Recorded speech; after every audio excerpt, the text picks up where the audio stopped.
ಇನ್ನು ಬೆಂಗಳೂರಿನ 25 ವಿಧಾನಸಭಾ ಕ್ಷೇತ್ರಗಳು ಈ ಎಸ್ಐಆರ್ನಿಂದಾಗಿ ಡೇಂಜರ್ ಝೋನಲ್ಲಿವೆ ಅನ್ನುವಂಥದ್ದು. 25 ಕ್ಷೇತ್ರಗಳಲ್ಲಿ 50% ಮತದಾರರ ಹೆಸರು ಡಿಲೀಟ್ ಆಗಿದೆ ಅಂತೆ. 50%. ದಾಸರಹಳ್ಳಿ, ಸಿ ವಿ ರಾಮನ್ ನಗರ, ಬೊಮ್ಮನಹಳ್ಳಿ, BTM ಲೇಔಟ್, ವಿಜಯನಗರ ಸೇರಿದಂತೆ ಬೇರೆ ಬೇರೆ ಭಾಗಗಳಲ್ಲಿ ತುಂಬ ಜನರ ಹೆಸರುಗಳು ಡಿಲೀಟ್ ಆಗಿವೆ. ಇದರ ಬಗ್ಗೆ ಚರ್ಚೆ ಶುರುವಾಗಿದೆ. ಈಗ ನೋಡಿ, ನಾವು ತೋರಿಸ್ತಾ ಇದ್ದೀವಿ. 50% ಮತದಾರರ ಹೆಸರು ಡಿಲೀಟ್ ಆಗಿದೆ ಅನ್ನುವಂಥ ಆರೋಪ ಇದೆ. ತೀರ 4,84,000 ಇತ್ತು ಅಂತಂದರೆ ಅದರಲ್ಲಿ 2,67,000 ಜನ ಡಿಲೀಟ್ ಆಗಿಬಿಟ್ರೆ, 2,82,000 ಜನ ಇದ್ದಂಥ ಕಡೆಗೆ 1,46,000 ಜನ ಡಿಲೀಟ್ ಆಗಿಬಿಟ್ರೆ, 3,20,000 ಜನ ಇರುವಂಥ ಕಡೆಗೆ 1,65,000 ಜನ ಡಿಲೀಟ್ ಆಗಿಬಿಟ್ರೆ ಹೆಂಗಿದು? ಈ ತರಹದ ಆರೋಪ ಕೇಳಿಬರ್ತಾ ಇದೆ. 5 ಕ್ಷೇತ್ರಗಳಲ್ಲಿ 50% ಮತಗಳು ಡಿಲೀಟ್. 5 ಕ್ಷೇತ್ರಗಳಲ್ಲಿ ನಾವು ತೋರಿಸ್ತಾ ಇದ್ದೀವಿ ನಿಮಗೆ. ಅರಣ್ಯ ಸಚಿವ ರಾಮಲಿಂಗಾರೆಡ್ಡಿ ಅವರ ಕ್ಷೇತ್ರ BTM ಲೇಔಟ್ 50% ಹೆಸರುಗಳು ಡಿಲೀಟ್ ಆಗಿದೆ. ಸತೀಶ್ ರೆಡ್ಡಿ ಕ್ಷೇತ್ರ ಬೊಮ್ಮನಹಳ್ಳಿ 50% ಹೆಸರುಗಳು ಡಿಲೀಟ್ ಆಗಿವೆ.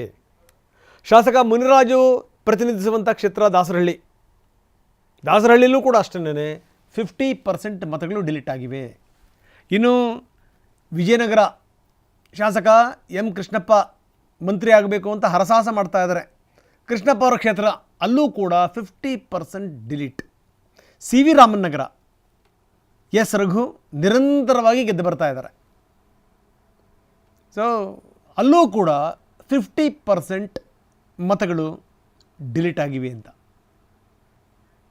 ಸೊ ಇದಕ್ಕೆ ಸಂಬಂಧಪಟ್ಟಂಗೆ ಹಾಗಾದರೆ ಇವರು ಯಾರ ಗಮನಕ್ಕೂ ತಂದಿಲ್ವ? ಹಾಗಾದರೆ ಬೊಮ್ಮನಹಳ್ಳಿನಲ್ಲಿ 55.06% ಮತದಾರರದು ಡಿಲೀಟ್ ಆಗಿರೋದು, ದಾಸರಹಳ್ಳಿಯಲ್ಲಿ 52.88%,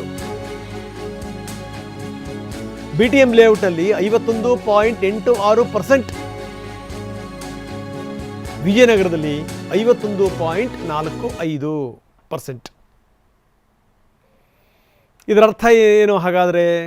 ಬೊಮ್ಮನಹಳ್ಳಿಯಲ್ಲಿ 55.06%, ದಾಸರಹಳ್ಳಿಯಲ್ಲಿ 52.88%, BTM ಲೇಔಟ್ನಲ್ಲಿ 51.86%, ವಿಜಯನಗರದಲ್ಲಿ 51.45%, ಸಿ ವಿ ರಾಮನ್ ನಗರದಲ್ಲಿ 51.36% ಮತದಾರರ ಹೆಸರುಗಳು ಡಿಲೀಟ್.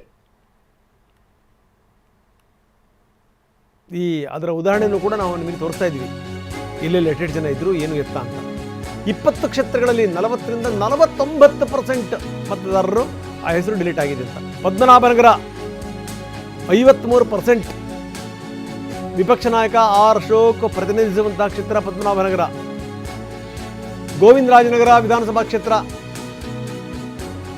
ಪ್ರಿಯಾ ಕೃಷ್ಣ ಪ್ರತಿನಿಧಿಸುವಂತಹ ಕ್ಷೇತ್ರ. ಬಸವನಗುಡಿ ಕ್ಷೇತ್ರ ರವಿ ಸುಬ್ರಹ್ಮಣ್ಯ ಪ್ರತಿನಿಧಿಸುವಂಥ ಕ್ಷೇತ್ರ. ಅಲ್ಲೆಲ್ಲ 40-49%.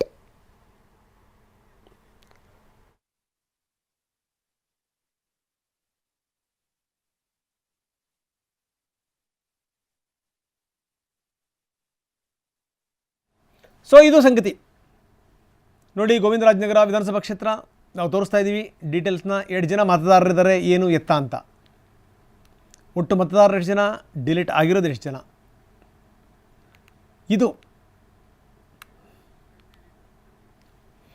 ಬನ್ನಿ, ನಮ್ಮ ಪ್ರತಿನಿಧಿ ಅರುಣ್ ಈಗ ನಮ್ಮೊಂದಿಗೆ ನೇರ ಸಂಪರ್ಕದಲ್ಲಿದ್ದಾರೆ. ಅರುಣ್, ಏನು ಕಥೆ ಇದು? ಯಾಕಂದರೆ 5 ಕ್ಷೇತ್ರಗಳ ವಿವರಗಳನ್ನು ನಾವು ನಿಮಗೆ ತೋರಿಸ್ತಾ ಇದ್ವಿ. ಬರೋಬ್ಬರಿ 50-52% ಹೆಸರುಗಳು ಡಿಲೀಟ್ ಆಗಿರೋದು. ಇನ್ನು ಕೆಲವೊಂದು ಕಡೆಗೆ 20 ಕ್ಷೇತ್ರಗಳಲ್ಲಿ ಸರಿಸುಮಾರು 40-49% ಡಿಲೀಟ್ ಆಗಿರೋದು. ಭಾಳ ಆಶ್ಚರ್ಯ ಅಂತ ಅನಿಸುತ್ತೆ. ಹಿಂಗಾಗಕ್ಕೆ ಸಾಧ್ಯನಾ? ನಂಬರ್ 1. ಇಷ್ಟೆಲ್ಲ ಆದರೂ ಕೂಡ ಸಂಬಂಧಪಟ್ಟಂಥ ನಾಯಕರು ಸುಮ್ಮನಿದಾರ? ನಂಬರ್ 2. ಇದಕ್ಕೆ ಸಂಬಂಧಪಟ್ಟಂಗೆ ಯಾರೂ ಕೂಡ ಸ್ಪಷ್ಟನೆ ಕೇಳಿಲ್ವಾ? ನಂಬರ್ 3. ಜೊತೆಗೆ ನಮ್ಮ ಹೆಸರನ್ನ ಈ ರೀತಿ ಬಿಟ್ಟು ಹೋಗಿದೆ ಅಂತ ನಾಗರಿಕರು ಯಾರಾದ್ರೂ ಏನಾದರೂ ದೂರು ಸಲ್ಲಿಸಿದಾರಾ? ನಂಬರ್ 4. ಏನು ನಡೀತಾ ಇದೆ? ಹೌದು ರಂಗನಾಥ್, ಕರ್ನಾಟಕದಲ್ಲಿ SIR ಪ್ರಕ್ರಿಯೆ ಜೂನ್ 30ರಂದು ಪ್ರಾರಂಭ ಆಗಿತ್ತು. ಇದು ಆಗಸ್ಟ್ 17ರಂದು ಮುಕ್ತಾಯವಾಗಿರುವಂಥದ್ದು. ಅದರಲ್ಲೂ BLOಗಳು ಮನೆಗಳಿಗೆ ಭೇಟಿ ನೀಡಿ ಎನ್ಯುಮರೇಷನ್ ಫಾರ್ಮ್ಗಳೇನಿರುತ್ತೆ ಅದನ್ನು ಮತದಾರರಿಂದ ಪಡೆಯುವಂಥ ಪ್ರಕ್ರಿಯೆ ಇದೀಗ ಮುಕ್ತಾಯಗೊಂಡಿರುವಂಥದ್ದು. ಇದರಲ್ಲಿ ಅಚ್ಚರಿಯ ರಾಜ್ಯ ಚುನಾವಣೆ ಆಯೋಗ ಒಂದು ASDDO ಪಟ್ಟಿಯನ್ನು ಬಿಡುಗಡೆ ಮಾಡಿರುವಂಥದ್ದು. ಈ ಪಟ್ಟಿಯಲ್ಲಿ ಪ್ರಮುಖವಾಗಿ ಕರ್ನಾಟಕದಲ್ಲಿ 1,08,00,000 ಜನರು ಈ ಪಟ್ಟಿಯಲ್ಲಿ ಸೇರ್ಪಡೆ ಆಗಿರುವಂಥದ್ದು. ಆಶ್ಚರ್ಯ ಏನಪ್ಪ ಅಂದರೆ 47 ಲಕ್ಷದಷ್ಟು ಜನರು ಬೆಂಗಳೂರಿನಲ್ಲೇ ಸೇರ್ಪಡೆಯಾಗಿರುವಂಥದ್ದು. ಅದರಲ್ಲೂ 50%ಗಿಂತ ಹೆಚ್ಚಿನ ಜನರು ಈ ASDDOPಯಲ್ಲಿ ಸೇರ್ಪಡೆಯಾಗಿರುವಂಥದ್ದು. ಈ ASDDOP ಅಂದರೆ ಏನಪ್ಪ ಅಂದರೆ ಅಂದರೆ ಅಬ್ಸೆಂಟ್ ಆಗಿರುವಂಥದ್ದು, ಪರ್ಮನೆಂಟ್ಲಿ ಶಿಫ್ಟೆಡ್ ಆಗಿರುವಂಥದ್ದು, ಡೂಪ್ಲಿಕೇಟ್ ಇರುವಂಥದ್ದು, ಮತ್ತು ಡೆತ್ ಆಗಿರುವಂಥದ್ದು, ಮತ್ತು ಇತರರು ಇವೆಲ್ಲವುದನ್ನು ಸೇರಿ ಈ ಪಟ್ಟಿಯಲ್ಲಿ ಸೇರ್ಪಡೆ ಮಾಡಿರುವಂಥದ್ದು. ಅದರಲ್ಲೂ ಬೆಂಗಳೂರಿನಲ್ಲಿ 25 ವಿಧಾನಸಭಾ ಕ್ಷೇತ್ರಗಳಲ್ಲಿ ಈ ಪಟ್ಟಿ ಪ್ರತ್ಯೇಕವಾಗಿ ಅಂದರೆ ಅನೇಕ ಕ್ಷೇತ್ರಗಳಲ್ಲಿ 50%ಗಿಂತ ಜಾಸ್ತಿ ಇರುವಂಥದ್ದು. ಅದರಲ್ಲೂ 7 ಕ್ಷೇತ್ರ ವಿಜಯನಗರ ಆಗಿರ್ಬೋದು, ಬೊಮ್ಮನಹಳ್ಳಿ ಆಗಿರ್ಬೋದು, BTM ಲೇಔಟ್ ಆಗಿರ್ಬೋದು, ಮತ್ತು ಇನ್ನು ಉಳಿದಂಥ ಕ್ಷೇತ್ರಗಳಲ್ಲಿ ಈ ಪಟ್ಟಿ ಅಂದರೆ 50%ಗಿಂತ ಜಾಸ್ತಿ ಇರುವಂಥದ್ದು.